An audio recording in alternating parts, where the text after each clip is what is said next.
To reset the Semrush dashboard, follow these steps. First, log into your Semrush account using your email and password.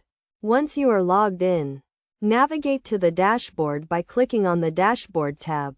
Next, locate the settings icon, which is usually represented by a gear or cog symbol. Click on this icon to open the settings menu. In the settings menu, select the Reset Dashboard option.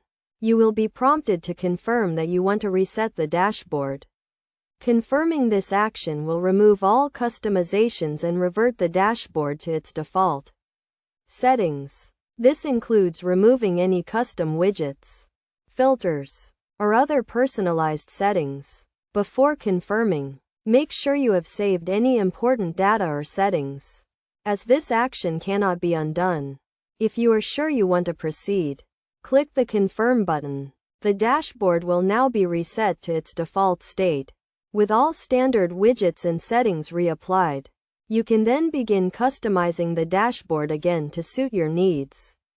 It is a good idea to reset the dashboard periodically to ensure you are getting the most out of Semrush and to keep your workflow organized.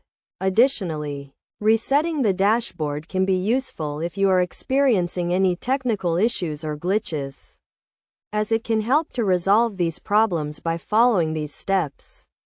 You can easily reset the Semrush dashboard and get back to analyzing your data and improving your online presence. It is also worth noting that resetting the dashboard does not affect any of your Semrush projects or data. It only affects the layout and settings of the dashboard itself. This means you can reset the dashboard without worrying about losing any important information. Overall, resetting the Semrush dashboard is a straightforward process that can help you to streamline your workflow and get the most out of the tool.